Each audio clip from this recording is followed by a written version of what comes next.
بيخيساف بيلا أوروميا في إثيوبيا قتال الدنيا بكر جرج إفتاني قرا فيسبوكي يوتيوبي يوسانو جتامو تلفزيون أوروميا ميديا نيتورك تيمان كيسان إفتاني قانو داواتشو جرتان جالتام توت خبجامو قوبي دادش دبي قوبي تين تدادش دبي تين يروغر جرات قندالتوت بارتي سياسة خدوري تيف خاما أوغانتوت ورام بلسوما أورومو جارولي بيا أبوتي غدا أرتيستوت نام أورومو وان إساني أغوبر بعد هدو فيني قراني وانو ماتي داغسان داغيسي ساتور قوبتين ترداتين قندال ODP دراني برسيسا يونيفرسيتي دراني فخاما أكاسوماس خورج الدوغاليس ODP خطاي دكتور ملكيسا مداغات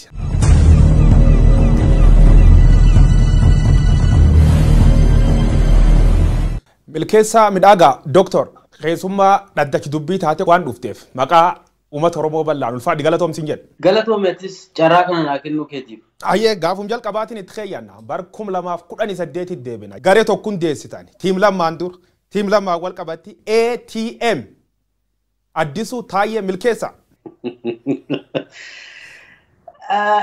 ATM مي دورا وانا كاو كابو باجي جرا غافي أمة أورومو ديبسوف جيتشو بيدو دورس ريفتا جبات ورت سيني جيجيرو دافغالي غافا كان دبيني غرا جلتا غافا ديمو كرار نس جلتا ديمني مقان كن أباتي نو كني أنا بانو كنن بيكو غرو مقان كن ATM كن نيروتو كنا كوفالسيسا توري هاتوتي أمو وننو يدبغون الراك إينا منو كني غرا غافتي يا خطانتو يوجو دبرو برسيسا يونيفرسيتي تورته يونيفرسيتي رياممي أنغون سيخنمي أكشوما بيبي دبلمتي يامي كمي سيغو دي غباب سينو تيبس أكمت غرا بيبي سينو دنديت غري مراسة تاني غافا لما مغرسان درتا أوبيديو تاو wanni isaanirraa mul'atu wanna gaarii waan ta'eef meejara kanatti signee haa gargaarru keessatti jijjiirama fiduu dandeenya yoo ta'e haa seennu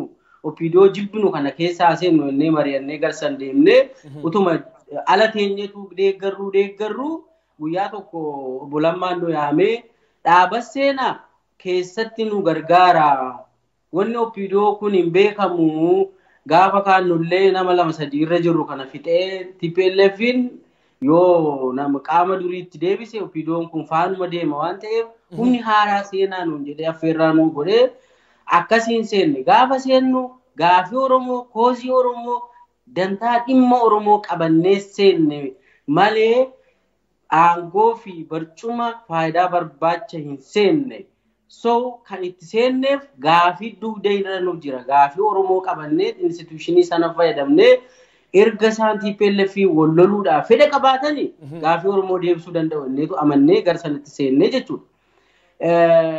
So paartichi akkaatuma sanaan haaromsa gadi fagoo jedhee itti seenee haaromsa jechuun gaafii Oromoo deebisuuf waadaa galuu jechuudha.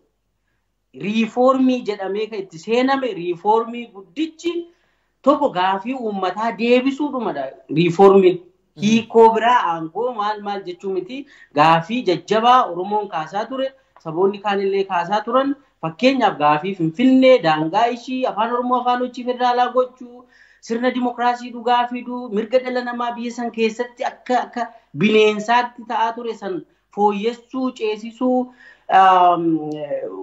dhaaba even walitti fiduu alaabaa Oromoo alaabaa qabsoo bilisummaa Oromootti ceesisuu seenessa biyyaa ka Oromoo haammatu parsantii 50-60 waa'ee Oromoo ka ta'e seenaa Oromoo ka biyyaa gochuu goota Oromoo ka biyyaa gochuu wanna bal'aa tokkummaa Oromoo daran cimsuu waliigaltee Oromoo fi paartilee keessa fiduu gara tokkotti geessuu walitti deemuu gaaddisa hooggansa Oromoolee ka jedhu wanni dhufee jalqabii gaarii irra ture garuu yeroodhaan kana hunda qabanneetu irra waliigallee riifoormii jechuun kanaaf deebii kennuu ture kan warra waliigallee kuni dhaqee ayya kanaaf seenta kanaaf walitti dhuftan waan hedduu ganga kan deebisuuf karoorfattanii dhuftan sun keessa tokkollee waan deebiftan qabdu yoo hin deebisin maaliif hin deebisin hin deebifne takkaawu sababni hin deebifneef fakkeenyaaf yaa'ii dhaabbatummaa magaala Jimmaatti gaggeessin irratti waan kan deebisuuf maqaa tolfachuu qabnannee opiidoo irraa ODP jijjiiramne gaafa jijjiiramnu uummanni nu deeggaree waan kana hunda isinii sirreessina ka miidhamellee ka qabsoo keessa miidhamellee ka rasaasni dhagna keessa jiru ka harkichi ta'e ijji jaame warri faca'e hunda akkana jira jarallee haala ni deebisnee dhaabna jennee waan kanarra jimma walii gallee dhufnee gaafa dalagaa seennu waggaa takkatuun ta'iin ajandaan bira dhufe wanni waadaan kun hundi haa dagatamuu haa gatamuu ajandaan biraa luqqifama ajandaa ida'amuu fi ajandaa paartii waliin makuu waliin baqsuu jedhamutu out of the blue bakka ta'ee kan hin beekne kan quba hin qabne wanni kun dhufee jechuudha.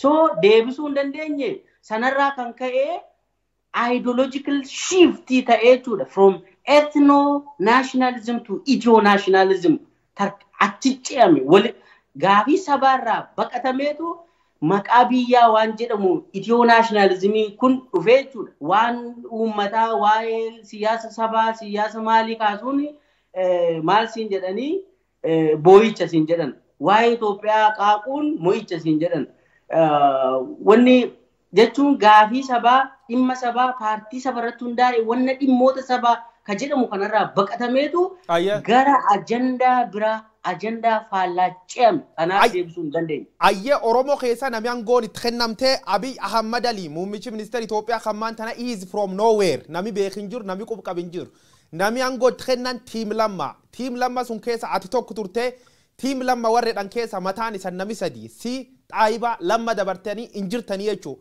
Tiim lammaan ees dhaq yoo du'ellee bakka waal isa uummati nagar maalti san mudate. Tiim lammaa ka inni diigame gaafa lammaan aangoorraa kudeetaadhaan bu'e fonqolcha mootummaatu Lammaa Magarsaarra gaggeeffame kana namni sirriin gadi qabee hin beeku. Silaa akkaataa seeraa fi heeraati wanni kun Lammaa Magarsaa caffee Oromiyaa dhiyaatee iyyata galfatee iyyanni isaa ragga'uu qaba ture.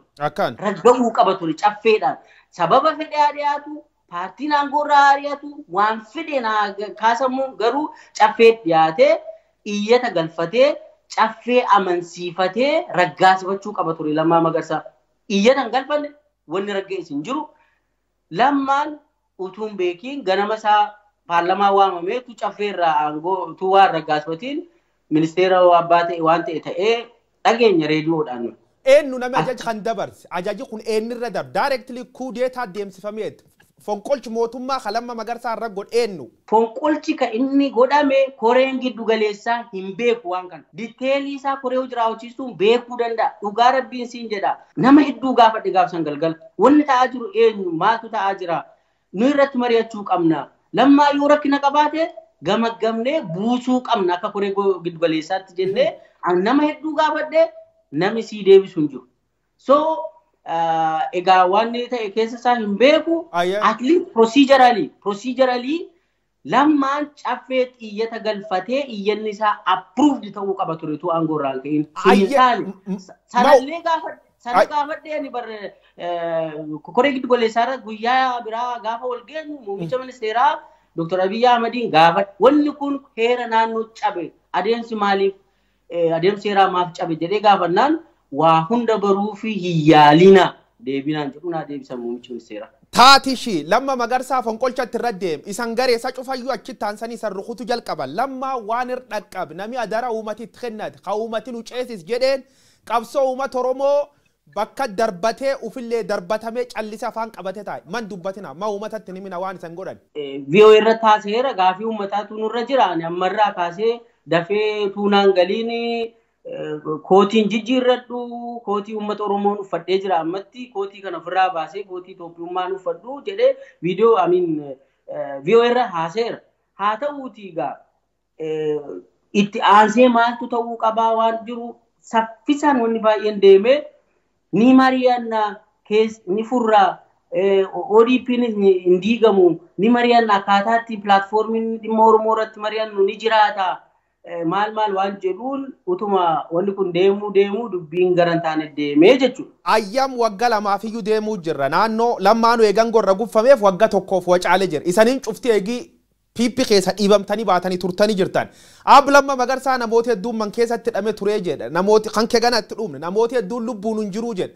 Lammaan qub wal qabdu yaadii samaan qabsoo uummata Oromoo labbuusa akkanumaan dhokachuu moo gad ba'ee uummata Oromoo waan hin qaba. Manuma taa'aa ture yeroo quban qaba natti himee ture mana sosocho'iin akka jedhameen wanni baay'een ta'e amma biyya keessa waan jiru natti hin fakkaatu. Ayye kaan ammoo siif lamma magarsaa ilaalchise gizee hedduu wanni kaasan lamma magarsaa gamma iskoort goomma godhatee itti fayyadamaa biyyi yoo ammaan achi cabee lamma qabatee fuuldur qaqqabe nu sobaa jedhan lammaan dhugumaan dhaab kan keessa ari ammoo diraamaa fi boroduuf keeyyatan.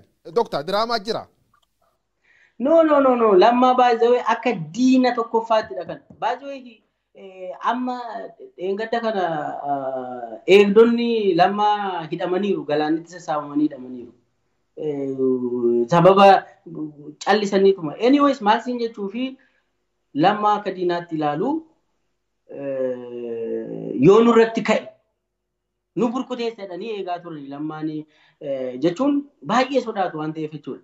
Wanni isaan amma isaan diraamaadha maaloodha jedhan natti hin fakkaatu. Hammanani walitti dhufeenya lammaa faana qabutti sitti magaanama. Hammanani beekutti lammaan isaaniif diina isaan immoo lammaaf diina iskoortii ta'uu hin danda'u. Already lammaa nyaatanii kutanii balleessaniiru. Gari Abiyyi Ahmad ijaaruu jir kanaaf warri federaalistii hawal dhabe.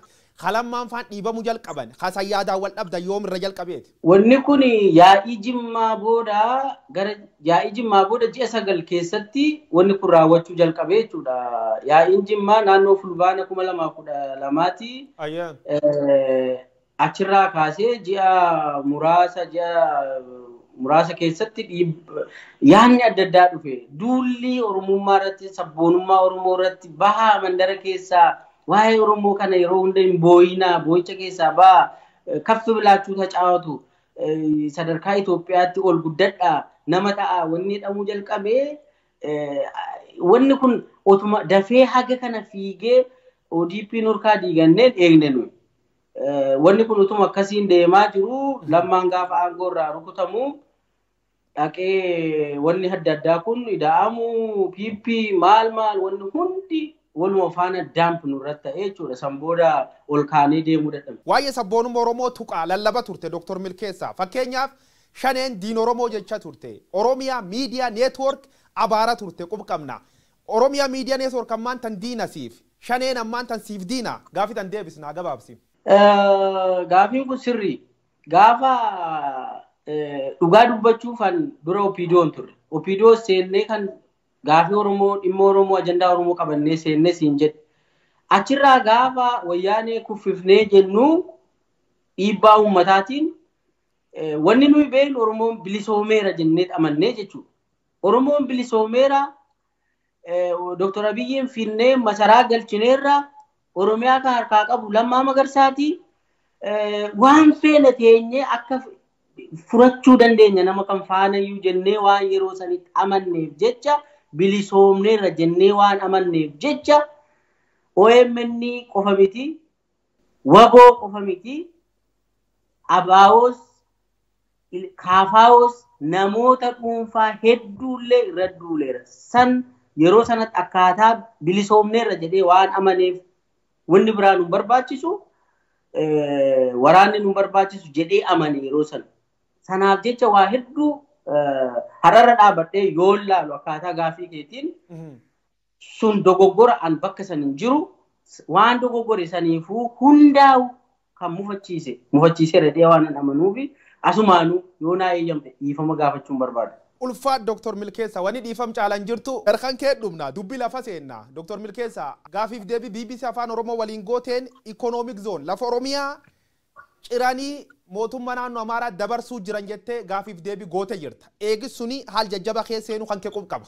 Lafa Oromiyaa ka ciramte jira ka PP'n gurguratti. Eegi Opidoo irraa ODP jijjiiramte achi ammoo PP dhufte lafa Oromiyaa gurguruu jirtu Opidoon. Humni addaa naannoo Amaaraa lafa hektaara 270 asseenee lafa Oromiyaa keessa qubatee haga har'a waraana qubsiifatee jira.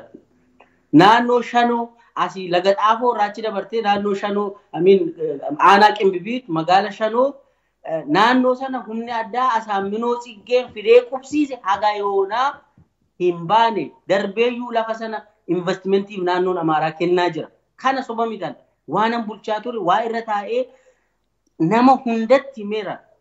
Even haga naannoo Oromiyaa darbee federaalaa Republican Guardii hooggantootatti illee wanni kun rakkoodha. Humna saaminuu kana kaasaa asirraa jedhee hin kaafne haga yoonaa lafi sun naannoo Amaaraa qabatee jira. Investimentiif kennaa jiru. Seeraan ala sirra uummata qubsiisaa jiru. Tokko kana. Lammaffaan immoo ijaarsa seeraan alaatiin naannoon Amaaraa fi Finfinnee wal tuqeera. Naannoo Koyyee Facceetii kaastee harka gadii kibba laga Xaafootiin lagdi tokko akkas deemteetu dhaqxee karaa Minjaarinaa Shonkoraa maalitti seenti beekta. Sanarra qubsumni haala ajaa'ibaan dhufee Finfinnee ibsaan galee fi bishaan galee fi karaan tolfamee fi wal tuqee jira. Laga keessa bataskaan ijaaramee fi seeraan wanni kun sirrii miti jennee gaafa nu ijaarsa seeraan alaa irratti tarkaanfii fudhachuudhaaf gaafa nu jalqabnu adeeppaa faana waliin nu qabanii adeeppaan mataa nurraa rukutee san booda waan adeeppaan jedhe hunda raawwachuu jalqabne. Ijaarsa seeraan alaa diiginaa dhaabaa jedhamee hidhaamne. Jawaar Mahaammadiin hidhaa jedhanii warri adeeppaa walgahii nuyi ODP fi adeeppaa yeroo kophaatti teenya yeroo baay'ee waajjira dhaabaattis teenyerraa Skylightittis teenyerraa walgahii nuyi goonu san irratti gaafii adeeppaan gaafatu hunda hojiirra oolchinaaf waan ta'eef jecha Jawaariin nurraa hidhaa yoo ta'u baate Asaaminoo Tsiggee isin irratti ta'a Jawaar jedhame ni hineef jechuudha. Ani erga yeroo hidhame keessaa baheera of course garuu wannichi raawwatee fi jechuudha. Kanaafuu Jawaar Mahammad gaafii adeeppaan dhiyeessiteetiin opiniyoon hiitee jechuudha. Gara nama 13tu adeeppaarraa dubbate 13 Jawaar Mahammad hidhamuu baannaan ODP faana hojjennu jedhanii gaasaniiru. Eenyu hoogganaa isaaniirraa kaasee waliin mari'atanii ejjennoo isaanii waan ibsan fakkaata. So booldi ta'eetu dhiyaataa ture jechuudha. Caasa dhaaba keessatti wanni Jawaarii fi Oromoo naashinaalizimii irratti akka nuyi wanni goonuuf jecha sun qabatamaadhaan waan keessa ture. Gaafa nuyi waan ta'e waa'ee Finfinnee kaaftu Amaaraan mufataa dhiisa. Waan ta'e yoo kaaftu Baardaartu mufataa dhiisa. Akkasiin Baardaar gareen Baardaar mataarra bahee ajajachuu eegale. Kaan madhaabsisu yaaliin gabaabsinaa deebisa. Atiin umni dhabde namsi gargaar dhabde bilchiginna Oromiyaa keessa. Dhaabaa jedhan ijaarsa seeraan alaa diiginaadhanii jennaan hin dhaabnu jenne ani hin dhaabuun jedheeni warri waajjira dhaabaarraa of eeggannoo naa kennanii dhimma karaa laga Xaafoon Amaarrii fi Oromiyaa Finfinnee wal tuqsiisuuf deemamaa jira jedhee kaasee san booda waajjira dhaabaatti na yaamanii na qoratanii. Tokko hiriyaadhuma koo fi nama biraatu na waamee akkamiin miidiyaa irratti haasoftatanii na qoratanii wanni kun baduuf jira ani iyyee dadhabee so kanaaf hin dubbadde jedhee qorannaa sana akkasuma inni jedhee bira darbee deemee namillee ijaarsa seeraan alaa diigde jedhamee qoratamee jira caasaa mootummaa keessa namni nafaana hojjete qoratamee doorsifamee ni jira. Fedhii isaaniitiin godhuu jiran jechuu ijaarsa seeraadhaa hin deeggaruu jechuu isaan.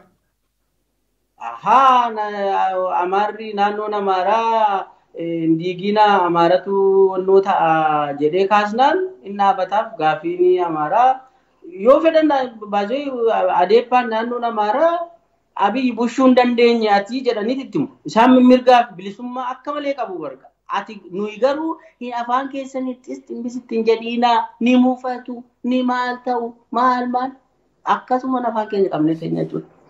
Gara walti dhufeen keetiif walti dhufeen muummichi ministeeraa dabar agbeet keessa odeeffannoo qabu. Intarbuutan si dolchuun duratti walillee naasomnee odeeffannoo baay'ee waan kolleektu godheef. Muummichi ministeeraa guyyaa tokko waajjira kan kee keessa ittaana kan kee caala waliin qabatamtanii deemtanii turtan. Gaafas eessisan geessan. Gaafsana dhugaa dubbachuu fi biiroo aangoo walirraa fuudhaa turre nama haaraa bakka kiyya bu'eessan hoogganaa biiroo lafaa ammaa jechuudha.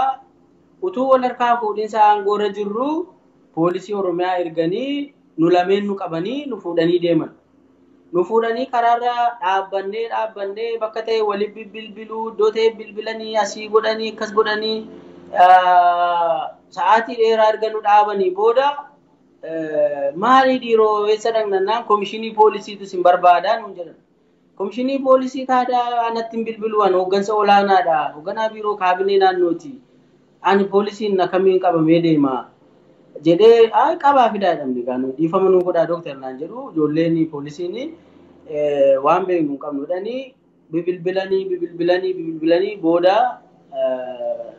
sa'aatii dheeraa booda nu gadhiisan.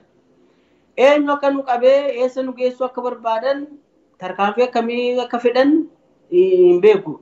Guyyaa sanii kaasee Shimallis pirezidaantiin naannoo Oromiyaa bilbila narraan kaasu maseejii naan deebisu kadhadhee maali wanni kun dhiiroo ati hiriyaadhaan naallee waliin baranne maalan balleesse wannumti ani godhe yoo jiraate na waamtee na reebbachuu hin dandeessu akkamiin akkasi ta'an jedhee maseejii erge maal jedhe naa deebisuu didee sanarraan addaan baane jechuudha pirezidaantii naannoo Oromiyaatiin. Eegasii asitti maaliif akka naa deebisuu didee hin beeku. Inni ajaju haa dhiisu alreediyaan waan narra ta'e itti hime garuu akka hoogganaa kiyyaatti na yaamee maaltu irra ta'e naan hin jenne waan ta'eef waan yaadantu ture waan yaadetu ture so achumarraa kaasee addaan baane jechuudha. Ayyee waan yaadan kan aangoo Shimallis Abdiisaa isumas si qabsiismoo aangumisaatiin inni si qabsiismoo gubbarraa ajajii dhufe gaafas akkasi dararan ma uummatatti hin dubbatin kallee gaafas.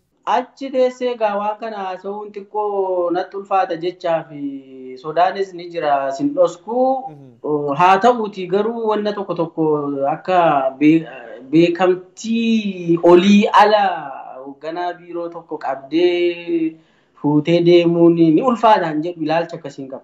Ayyee hoogganaa biiroo olii yoo gubbarra ajajanii fakkeenyaaf Shimallis Abdiisaa pirezidaantiin mootummaa naannoo Oromiyaayis gizee hedduun qeeqama. Shimallis Abdiisaa cunduur aangoon qabu Abiyyi gubbarra ajajanii warri siyaasaallee yeroo jechooti itti darbatan argina. Shimallis Oromiyaa ufumaan umnufiitiin bulchuu jirmoo ajajum gubbaa dhufuun bulchuu jira. Mee deebistaan. Laal Oromiyaan hin jiru amma naannoo Oromiyaan jedhamu hin jiru. Kana jala muraa qabadha. Amma ka jiru paartii tokko jira. Paartiin sun maqaa isaa akkaataa boordiin filannoo beekamtii kenneefiin dambii ittiin bulmaataa isaa irratti keewwata tokkorraa paartii prosperity paartii yookaan bilisiginnaa jedhamu jira. Amma namni badhaadhina barwaaqoo maal jedhee haasa'u kana eessaa akka fidan hin beekan beekamtii legal name jedhamu jira. Paartii takkaa jira. Paartiin sun pirezidaantii tokko qaba. Pirezidaantii santu naannoo pirezidaantota hunda muuddata. Akka fedhe muuddataa ni ajajataa wanni godhata. So kanarraa kan ka'e naannoon Oromiyaa jira naannoon kan jiru jedhee nama federaalizimii barates waan ta'eef odeeffannoo qabuun qondaaltota mootummaa keessa horsuun atu kee jirtu keessa muummichi ministeera Oromoo na deeggaru baannaa waggaa dhibbaatiif isan cabsaa jedhe dubbatee jedhan wanni kun dhuguma. Akkamiin guyyaa ODP diigamuurraan dhiitee manatti gale. Nama muraasa faana galle manatti sambooda warra ODP hin diigamtu jennee galle kun qorannoof nu yaaman. Ana yaame muummicha ministeeraatu na yaame ganama sa'aatii 2:20 dhaqee laaqan abba jechi. Achirratti waan hedduu kaasneerraa sambooda achi keessatti gaa waa baay'ee kaafnee wanni takka namne sa'aatii dheeraa naa kennanii muummichi ministeeraa waliin haasofne achirra Oromoonii na deeggaruu qaba. Yoo na deeggaruu baate immoo ofiifuu ni caba. Cabu immoo hin ka'uu ka jedhu dubbataniiru. Anumaattu dubbataniiru. Kanaafuu Oromoo yoo biyyin deeggarin hin cabaa karoora amma biyyi laf kaayettiin Oromoo ittiin ijjeesuu jirsun jechuu. Ni cabaa jedhan kaanaan yoo na deeggaruu baate.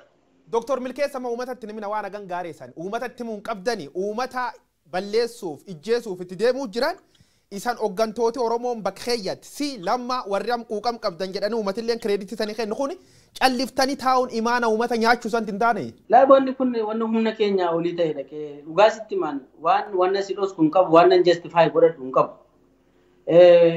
Achirraa ka'ee wanni erga gaafasii managgalee mari'annee wanni baay'ee wanni mul'ate san booda piigooneetu hiina hunda ishii sassaabneetu maal goonaan jedhu kun nutti ergamee nutti kaasa. Gidduu kana keessa piikii goonee galchina faanaan jedhanii natti erganii turanii. Anis piik ta'uudhaa qophaa'aa tan ture dursees waan tokko goggodhaa tan ture. Anyways waan humnaa olii ta'ee akkitti dubbattu hin jiru yookaan dubbattee safar gochuu danda'uu qabda jechuudha. Sana gochuu hin dandeenye sanaafan iftoominaan himaa jechuudha uummatatti. Ayyee doktor. Balleessaa guddaa. Balleessa guddaa. Ulfaan kaan ammoo ayyaana irreecha kabajamuuf yeroo jalqabaaf ag PP nangoo qabatte ayyaana irreecha guyyaa tokko feeyyamanii fi yoo ayyaani gaammoo koronaan Itoophiyaatti hin dabala. Koronaan ayyaan hin jaalatisa. Koronaan amantaa waaqeffataa kanallee waan jaalatanatti hin fakkaatu. Kanaafuu Shimallis Abdiisaa gaafas waa dubbatee jiru. Sirni nafxanyaa ka waggoota dhibbaatiif nu cabsinee dirree kanatti deebineedha dubbatti. Warri Minilik guddoo lolee guddoo waacif. Eegi suni jalqabee Shimallis dabalate qondaaltoti teessan cuftinu maqaa Itoophiyaa jedhu malee Oromiyaa jedhu hin baqatan. Gaafas adeeppaa ammaan isan gootu warri hin akkamitti santi kenname. This is really good question. Waan kanarratti warri adeeppaa koreen hojii raawwachiistu waajjira muummicha ministeeraa dhufanii akka iyyan akka booyan muummichi ministeeraa nuu kaasee san booda immoo dhiifama akka gaafatamu dhiifama sana immoo waajjirri dhaabaa akka nuyi wanni kun nafxanyaa wanni dhame cabee dhame sun wannoo akka ta'e akka dogoggoraan afaan namaa keessaa akka ba'ellee jedhanii waajjirri dhaabaa iskiriinshootii isaa qabaachuu dandeessu waajjirri dhaabaa dhiifama gaafatee ture. Dhiifama gaafatame sarratti koree giddu galeessaarra kaaseen turen. Eenyu dhiifamni kan gaafate dhaaba gaafate moo nama dhuunfaatu waan san gaafate barreessee jedhee gaafannaan wanni sanaaf addisuutu barreessee isatu anumatu timee lammaattis maal gooneerraa waan jedhu deebiin muummicha ministeeraa irraa kaasanii jechuudha gaafsan. So dhiifama kan jedhu iyyuu barreeffamee fi ture jechuudha waan kanaaf. Achirraa ka'ee guyyaa sanirraa ka'ee jechi nafxeenyaa jedhamu miidiyaa Oromootiin maamiin OBN akka hin dabarre afaan namaa keessaa akka hin baane godhame. For your surprise waa'ee dhimma lafaarratti OBN interviina godhee waa'ee jecha nafxeenyaa jedhu sadii kaaseennaan irraa kutanii dabarsan.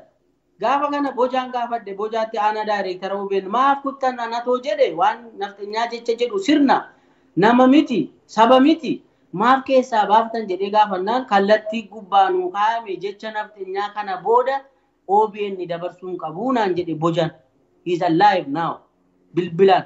So jechi nafxanyaa jedhu hundi ni dhorkamee achii booda waan Itoophiyummaa waan akkuma tette sana Itoophiyummaan mo'ichaa, Itoophiyummaan ce'umsaa, Itoophiyummaan namummaadha.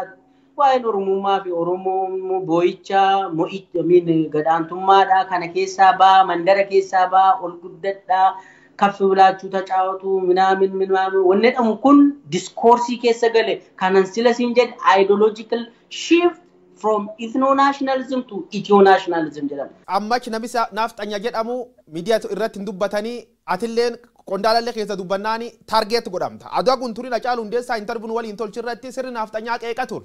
Hacaaluun immediately ijjeefame. Namni hedduun du'a Hacaaluu dubbi inni dubbasuniin sabab sirni nafxanyaa qeeqeef yaamichi baay'een irra godhama ture. Akka ijjeefamuuf karaa yuutuubii, feesbuukii, karaa gargaraatiin yaamichi godha turan. Hacaaluun adoon turin ijjeefame. Dooti isa kanaan wal qabattee yaaddaatiin. Hacaaluun waan dursa irratti pilaan ta'ee ture natti fakkaata. Namoota hedduun akka ajjeefamuu barbaadaman quban qaba. Qaamni mootummaa akka isa doorsisaa jiran baranan bahu jedhee namni dubbataa akka ture barana rukutuu malu na ajjeesuu malu jedhee dubbatataa tureera. Kan namni isatti dhiyeenyaan jiru haasa'uu irra danda'ayyuu. Ayyaa atini ogeessa federaalizimiiti ekspertii waan sun irratti waraqata baay'ee barreessite waraqata barreessullee baay'ee dubbisee dabalataan ammoo waa'ee federaalizimii kan gubbaalleetti hayyu hedhetti yaada. Kanaafuu federaalizimiif gocha bii wal birqabi kompeer kagoonu. Abiy Ahmad yookaan kaadireen biltsiginnaa isaatii amma gandi keessatti uummata leenjiftuu sabdaneessaa, afdaneessaa, adidaneessaa jedhanii DDD kan dasee kan waan baay'isan na fakkaata. So is Abiy Ahmad is really federalist. One ideology federalizimii qaba. Tolchuu jira. Bari san turtan tolchee jira. Federalizimii dhugaa miti federalizimii sobaayyuu ta'uu hin danda'u. Kabaratti PLF federalizimii sobaa jechaa turreemi. Federalizimii sobaa ta'uu hin danda'u. Maaltu jira beektaa? Ajandaa qara dabarsuu, ajandaa busheessuu waan jedhamu tokkotu jira politiksii keessa. ajandaa sirkaa fuudhameetu ni busheessita. Ajandaa sirraa hatamee busheessuu waan jedhamutu jira. Amma maal jedhu fakkeenya federaalizimii dhugaa hojiirra oolchaa jirra. Federaalizimii dhugaa aan federaalizimii maastersii PhD irra baradhee qara'ee taa'eetiin na dhukkube mataa na dhukkube. Federalizimiin hojiirra oolchina yoo jettu at least minimum criteria qaba. Federalizimiin criteria torba siisarara sanarra dhaabbattee wanni hojjetamaa jiru amma bar wanni jiru ብሔራዊ jedhamaa jira ko ብሔራዊ መከላከያ ሰራዊት jedhamaa jira ko ብሔራዊ jechuun unitary system keessatti ብሔራዊ jetta malee federaalidha.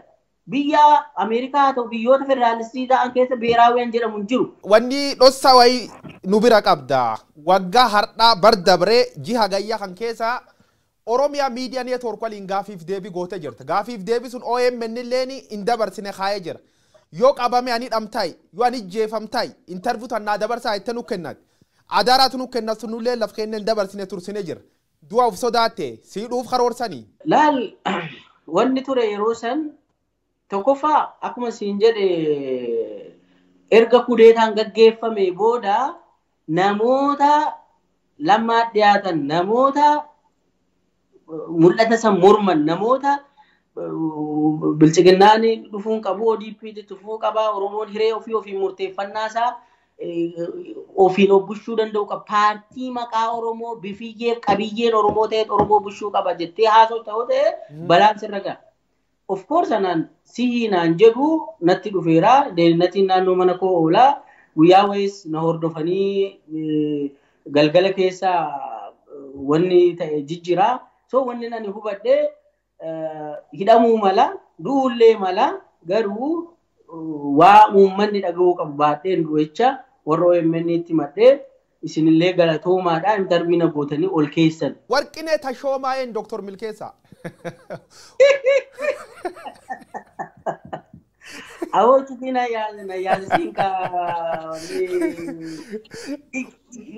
so inni penneemii kiyyaa ture. Ayya warqinee Tashoomee suniini yeroo baay'ee deebiftee penneemii Awaash Post gubbaa baay'ee barreessa turte artikilii kan jedhu dhuga dubbachuu fi fagoolee dubbisa ture maqaa kanaan huiz warqinee Tashoomaa jedhaan gaafina taa turte dhiyootan dhagaye achirratti ammoo Abiy Ahmad qeeqa turte federaalizimii bara Abiy Ahmad the Maasai of something complexity zakan namicha akka qiyama biibusuu jira chumteete barreessa turte in sodaanne moo maqum kanatti amante turte. Yeroo tokko gaa akkasuma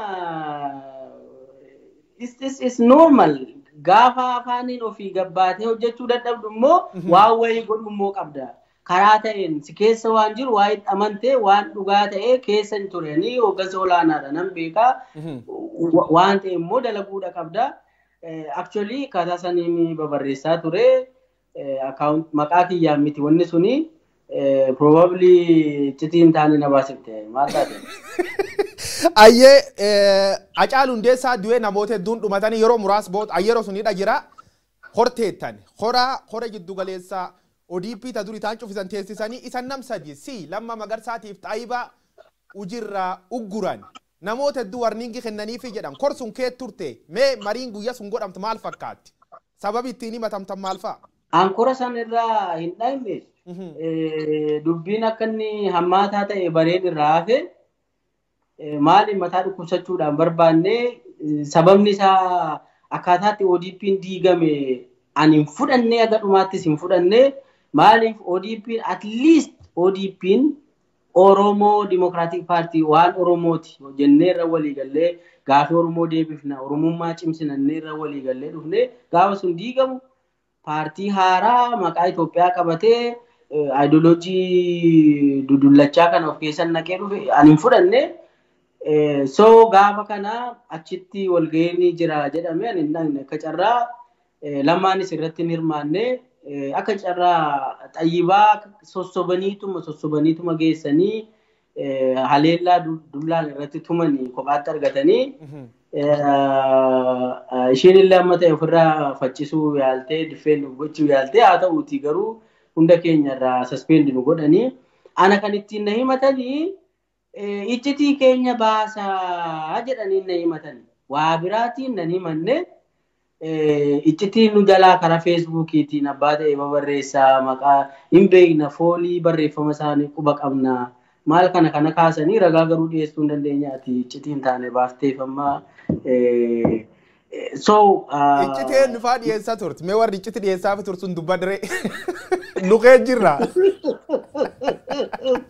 ayyee kadabarru mee akkumaan gorraa deemtanii namoota garii ammoo warniin gitti kennanii jiran jedhanii namoota warniin gitti kennan kaa'umati beekuu qabu yoo barbaachisa taate dubbachuu feeti. Biraanuu Saggaayee fi Taakkalee Uumaadhaa fi warniingiin kennamee fi guyyaa sanaa ana Xayyibaaf Lammaa immoo saspeendiin godhanii akka koree giddu galeessaa keessaa wanni jedhamu godhamne garuu seeraa ala wanni sun waajirri paartii damee Oromiyaati heedkwaartarii yuullee miti paartiis miti nu gamaggamee aangoo saspeendiin gochuu hin danda'u. Ka saspeendi gochuu danda'u koree giddu galeessaa bilchiginnaati. Inni immoo nama 360 of keessaa qaba. 360 sanatu saspeendiin gochuu qaba. Yaa'iitu immoo nu ari'achuu danda'a. Akkaataa dambii ittiin bulmaataadhuma bilchiginnaatiin jechuudha. So wanni godhame sun dambii ittiin bulmaataa bilchiginnaatiin fudhataman qabu. Waggaa 3 namooti extrajudicial killing namoota bakkuma arganitti ijjeessanii manidhaati baasanii nama ijjeessuun abbaa barbaadanii dhuun ajajman murtii diduun wanni kun ajaja PPT'n dabrmoo garee wayii achi kee ciifte qumaaree akkana taphattu jira. TPLF bara waggaa 27 gaafa Tigraayin bulchitu paartiin biraa paartii TPLF yaada Tigraay keessa hin turre nullee jararraa barachuu qabna jennee mari'annee raggaasifneerra waan si dhoksuun qabu.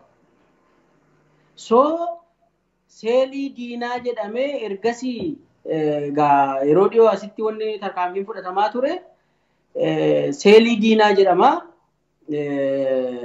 Kan miseensota KFO's haa ta'uu, ABO's haa ta'uu, namoota waraana bilisummaa Oromootti shakkamanis haa ta'uu,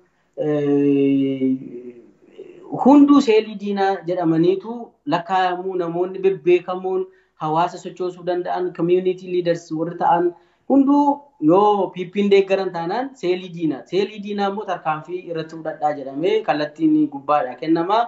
Akkaataa sana waajirri dhaabaa godinaaf dabarsaa godinni immoo tarkaanfii hidhuus ajjeesuus ni fudhata jechuudha.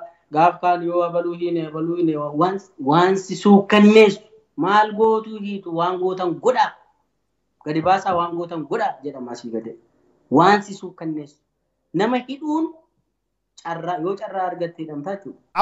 Abbaan seera faan mani murtii faanam Itoophiyaa keessa yeroo baay'ee nam gadi dhiisan deebisanii qabaniidhaan. Kanaafuu qaamni murtii irratti ajaja dabarsuuf hangoo qabu. Poolisii moo akkam structure Itoophiyaa executive judiciary legislative jira wanni akkasii jira jechuudha dandeenya. Hin jiru paartiitu amma ta'e jira malee qaamni mootummaa hin jiru. Yaa koree amma beektaa godinarraa koree qindeessituu 5tu jira. Koree qindeessituu 5 kanatti aangoo qaba. Jarri immoo gubbaadhaa ajajamuu waajjira dhaabaa fi koree qindeessituu naannootu ajaja. Koreen qindeessituu naannoos nama 5 ajajni gubbaa darba sanarra dhaabbatamee tarkaanfiin hunduu manni murtii haa ta'u poolisii haa ta'u hunduu ajaja asirraa kennamuu gubbaa kennamuun raawwatu malee ati waan manni murtii si ilaalee si dabarsee si bilisoomsu miti. Yoo siyaasa akka carraagaa waaqni si onni godheedhuma warri waajjira dhaabaa jiran haa ba'uudhaan malee manni murtii fi poolisiin aangoo takkaa hin qabu biyya Itoophiyaa keessatti. Yeroo baay'ee deddeebiin mootummaan kun mootummaa Oromooti mootummaa badhaadhinaatii jedhan biyyiti sadarkasiin gubbaa jirti laaluu jira. Mootummaan kun mootummaa Oromoo jettee inamanta kee turtee kee beektaa karoor warraallee qaba. Ayyoo gubbaa sanii muummicha ministeeraa ta'ee waan biraa hojjete mootummaa Oromooti naan jechuun dandeessu.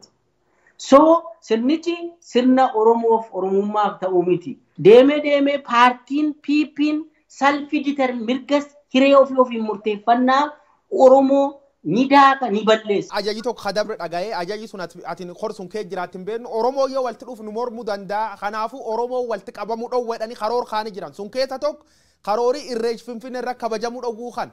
Yoo Oromoon irreechi ga'u koronaan kun ol ka'a. Wanni kun karoor kee jirti. Karoor Oromoo Finfinnee seenuu dhowwaa kee jirti. Sodaan jiru uummanni Oromoo yoo Finfinnee dhufe nurra fincila. Nurratti addunyaatti fincilee addunyaa beeksifata. Even beeta mangistii dhufuu danda'adha ni sodaatu. Kana jala murii fudhatu. Kanaaf jecha Oromoon kamiyyuu lakkoofsaan nama 500 nama muraasaan akka dhaqu komaandii poostii waraana biyyaa federaal poolis uummata tikaa kanaan dura wanni godhamee Finfinnee keessa gaafa Oromoon seenu securitized ta'eetu lakkoofamtee baajiin sii kennameetu kanaan seenta. Irreecha miti kuni irreechi banaa yoo barbaachisaa ta'e cufuudha qabu malee uummata irraa dhorku sababa finciluu danda'a. Mirga isaati barbara wayyaanee waan fedhe haasa'ee sirbeetu gala bara Oromoon yoo fedhe kana dhorkitee sodaa aangoof jecha dhorkaman waa'ee koronaa forget about koronaan jedhamu Itoophiyaa keessatti siyaasaaf fayyadamaa jirra. Biyyi kee yeroo jirtu waan gargaraa si qunnama ture. Kasi qunnamsuun keessaa man dhoowwatamu fa'aa akkuma reefu warri deeninnatii kunfaan sordofu fa'aa akkami biyya baate maaliin biyya baate? Laal biyya keessaa gaafa ture konkolaataa fudhanii mindaanarraa kutanii dhumarra immoo mana apartaamaanarraa fudhatan. Gaafa kana tolee dhiisee deemee mana kireeffadhee galee koronaallee dhukkubsadhee Addis Ababa Yuunivarsiitii yaala. Recommendation mootummaarraa fidadhu naan jedhan. World Bank Safety Net takka argadhee fiqaaduuta sammaa kadhadheen dadhabe just recommend na godhii darbeera.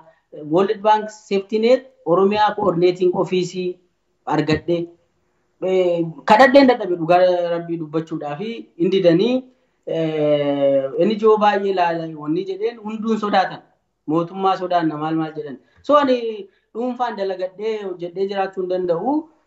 Kana keessa yaalaatan ture yuunivarsiitii biyya alaa kana barsiisummaadhaan onlaayinii barsiisuu eegalee booda iskoolarshiippii argadhee biyya Ameerikaa Michigan State yuunivarsiitii tokko argadhee akka waaqii jedhee as dhufee jechuudhaan Ameerikaatti hojii barsiisummaa ilmaan faranjii barsiisaa jira ammanni. Ayya Dr. Gaafii gabaabduun tanaan findaa. Carraan Oromoo PPK turtee yeroo baay'eef qondaalolaadha turtee barsiisaa yuunivarsiitiiti. Carraan Oromoo am sadarkaa kan gubbaa ta'ee jira. Oromoo maal ta'uu qabam? Gaafii maal qaba falmachuudha. Qabsoodha. Qabsoo yoo siin jedhu tokkoffaa hayyuunsaa hidhaadhaan qareeyyiinsaa ajjeefamuudhaan biyyaa baqachuudhaan maaliin yoo itti fufee akkuma jedhame hin cabu. Gaafii qabu. Garuu sana hin ta'u Oromoon falmataa jira. Nan beeka caasaa mootummaa keessattuu falmii guddaa jira nan beeka. Hin kaasu jedheen dhiise malee. Maaliif guyyaan ajandaa gubbumaatti kennama malee namni gattaanyaa mari'annu kan jedhu jira. Dubbii kanaa walaa gamaggamnu jedhaa jiranis jiru. Keessoo dhaabaas keessoo mootummaa keessa quban qaban. Baay'ee falmiitu jira. Diddaa baay'ee jira keessattis. Ka uummataa immoo diddaa gosa adda addaa jira.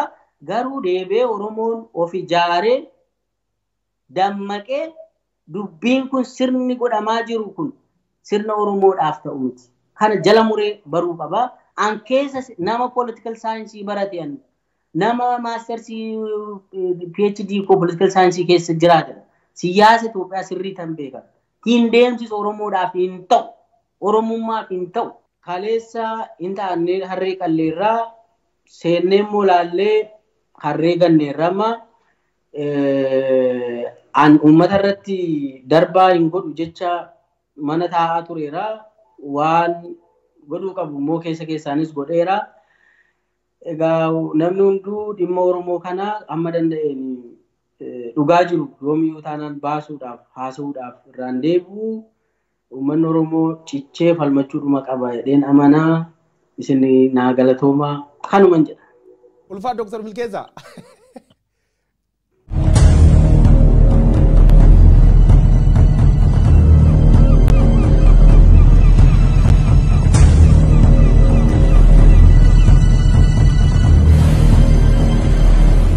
Aye gaafiif deebiin Dr. Milkeessaa midhaagaa waliin goon kan fakkaatu turu waan nu daawwattaniif galata qabdu qophii teentaan yookaan sagantaa kan deebiin caqasuuf Feesbuukii Oromiyaa Miidiyaa Neetwoork akkasumas YouTube keen ilaaluu dandeettu. Sagantaan kun armaan dur torbaaniin guyyaan isanii dhiyeessa turre taatullee biyyirra eegi fagaan namoota argachuu waan hin dandeenyeef karaa Skypeetiin namoota tokko galchinee isanii gaafachuu jirra jabeessineetti fufna. Waan nu daawwattaniif galata qabdu. An guyyoo Waaroo Obbo Jirmaati ulfaadhaa.